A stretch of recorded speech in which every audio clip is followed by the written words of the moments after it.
So I have good news and bad news for what you are able to get away with in America and still run for elected office. If you, hypothetically, were a 30-plus-year-old man and you tried to get with a bunch of 14, 15, and 16-year-olds over and over and over, that will stop you from getting elected to the Senate once, briefly. And then you'll probably be able to do it on the next try, yeah. Because Roy Moore is back, baby, and he might end up in the Senate. Roy Moore is the top choice of 27% of Alabama Republican voters for their upcoming Senate race. 3 current sitting Republican congressmen who, as far as we know, have not tried to sleep with kids.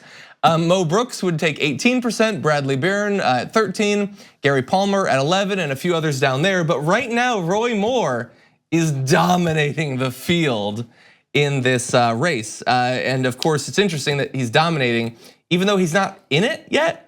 Now, he did say, I'm seriously considering it. I think that the 2017 Senate race, was stolen. Can we stop there? That's disgusting. It's ridiculous. You lost. He wasn't taken off the ballot. He wasn't criminally charged. Nothing that should have happened to him really did, except for the fact that he lost fair and square. The race wasn't stolen just because a bunch of people who didn't support him went to the polls and cast their ballots. That's absolutely absurd of him to say. Like, there was a theft. He robbed the cradle, but other than that, there was no thieving in this. He barely lost after the sorts of scandals that you would think you'd be done, you'd drop out. We gotta get another candidate, we gotta get somebody so we have a chance. He narrowly lost, and he will probably win if he's the nominee. And because it's the Republican Party and you can do whatever you want, he probably will be the nominee. So let's talk about his chances. The seat is currently held by Doug Jones, who won the last time around. It was obviously short term because special election, all that.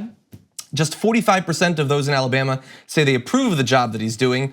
40% say they would vote to re-elect him. 50% say they would vote to replace him. Because after all, it's Alabama and he's a Democrat. And in terms of favorability of Roy Moore, a third say they have a favorable impression of Moore. 29% see him unfavorably. So it's not just that they'd be willing to vote for him, they are more likely to see him favorably.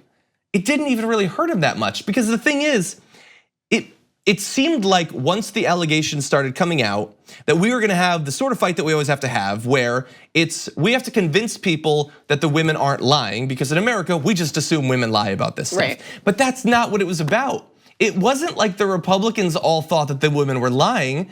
Most of them didn't care if it was true or not. They didn't care. They turned the narrative into, these are fast tail girls. These are girls who wanted that attention. These weren't young girls. These were girls who wore short shorts. And these girls wanted, they didn't care. They did not care. And none of his supporters backed down.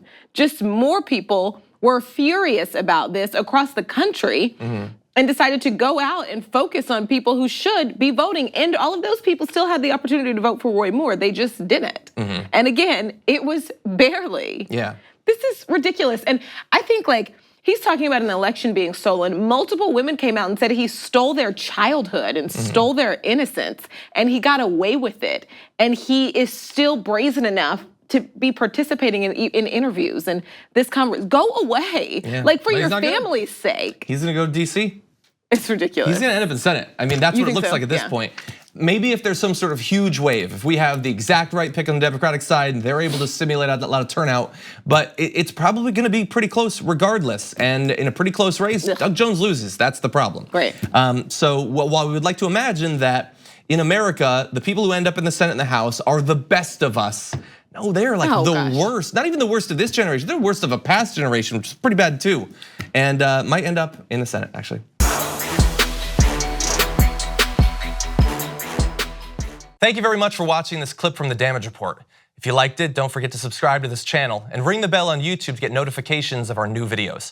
And of course, you can catch the full Damage Report live every weekday at 1 p.m. Eastern, 10 a.m. Pacific on TYT Network on YouTube TV.